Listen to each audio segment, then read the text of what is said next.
Hi guys, so for this video I wanted to do like a community lot rather than a normal sort of build. So in this one I'm gonna build a restaurant. So what I've done is chosen the lot that used to have the Salty Paw Saloon on it, and I'm gonna convert it into a restaurant instead of a bar. So I've got a whole storyline behind this, so it helped me come up with the idea. So basically, the guy who originally owned the bar, he's retired now. He went to Australia to live with all the animals. But basically, the guy who bought the land, he didn't like the look of the saloon. And this guy, he's a British guy, and he's from Blackpool. And basically, if you don't know what that is, it's a seaside town. I grew up on a seaside town, and that meant you see a lot of places like this, so trying to be modern, but they don't quite make it. So that's what I was trying to base this restaurant build on, to match something like, as I live on an island, you're basically near the seafront wherever you go, and there's water everywhere. And my main point for this build is that I wanted to use the roof for something, because the roof gives you the best views of the sea and the landscape around you. So I thought it'd be quite good that people can eat up on the roof or go for a drink, because then they can take the most out of all the views they have. Basically, on the seafront they have lots of little restaurants like this that mainly serve like fish and chips, and they're quite simple in terms of decoration, and they're quite old-fashioned in some sense. So I've tried to do that, but again use modern brighter colours just to put my own spin on it. I didn't see the need to sort of change the name, because I thought Salty Paw Saloon, though saloon suggests it's a bar, it could still be quite a good name for a restaurant, especially as this sits on a pier, and I know of a couple of places that are called saloons that sit on a pier, and it just goes well with the aesthetics. What I could have done for this build is keep the existing building that was there before, and then just change the furniture, but I felt it was better to start from scratch for this one. And I don't really do community builds all that often, so it was something new to try. And I did try several other videos and speed builds before this one. I didn't like the look of them, so I did them and then I deleted them. One of those included like a speed build apartment build called a Bumblebee, and that was based around the colours of black and yellow, because last weekend I went to an old Victorian house, which is now sort of like a museum English heritage place, with my girlfriend, and basically there was one room that it just had a really nice yellow Victorian sofa, and I was trying to replicate that. But in the end, though, I liked the build, and it was an apartment build as well as a challenge. I didn't really like how the video turned out. So here you can see that sort of the colour scheme is starting to take place. So this section here that I'm working on now is intended for like the waiters and the waitresses and the staff, so they have somewhere to rest and relax while they're on a break. I then added the chalkboards and the menus, because in a lot of the places I've been to they have them above on the walls, so you can just choose what you want. So then by the time you go to order, you know what you want, you've read it on the board, you know the price. And basically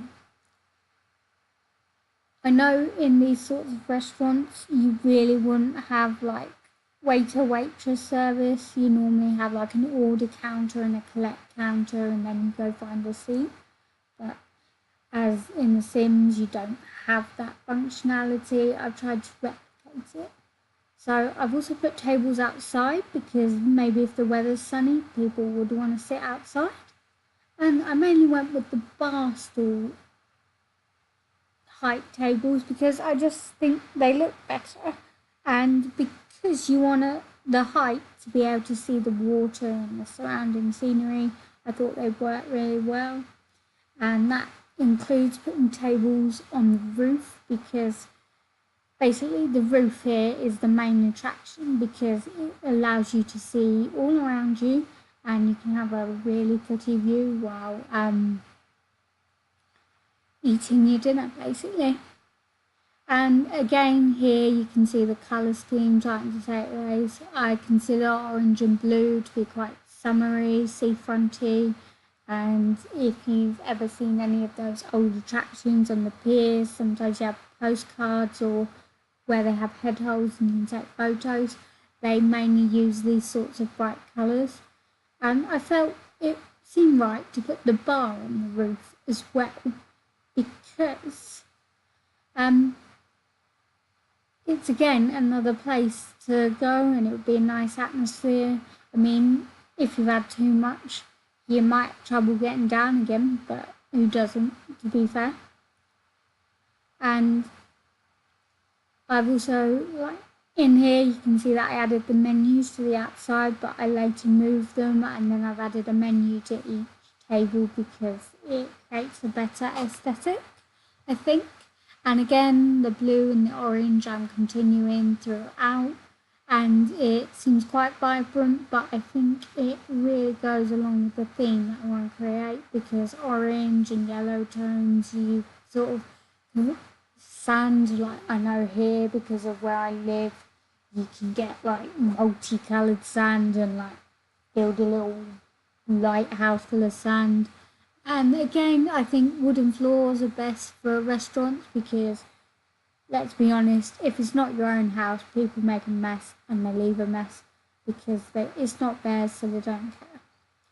So basically, wooden floors would be easier for the staff to clear up and stuff like that. On the outside, I tried to go slightly more dull because certainly where I live, the outside tend to get more warm by the weather, so it's always sort of looks a bit run down, but you can go inside and it's completely modern. So that's what I tried to replicate here, especially as you near the sea, you get more of the wind and that drives the rain and to make the paint smudge. I really like using the chef signature item as a logo because I think it sort of makes it look like a restaurant name, not just a signature. And again, I'm trying to add decoration so it just doesn't look too empty. And I spent a little while working on what windows I wanted for the bathrooms because you don't want to be able to see into them too much, but you need to still see a source of light. I then, for these little towers, because they reminded me of lighthouses, I added the glass top, and then inside the roof of the little glass roof area to get onto the roof, I've added sort of a mini garden, mini greenery area, because if you don't cut that down, weeds and things are going to go through, and I don't think this will be a place which is really only overly busy in the summer. You'll get an odd view during the winter hours, but not too much. So I reckon in the summer people wouldn't have time to sort of de-weed the garden. And in here I'm choosing the menu, and basically I wanted to go with sort of what I consider traditional British sort of seaside food. So you've got your fish and chips, like you can get crisps, sandwiches, pizza, stuff like that. And yeah, and it was the same for desserts really.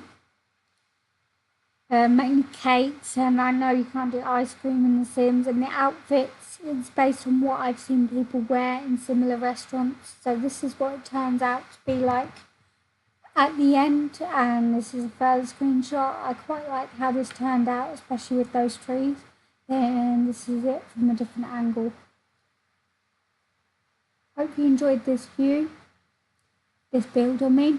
If you've got any comments or feedback, put them down below, and I will also put a link in the description to this build on the gallery so you can download it yourself.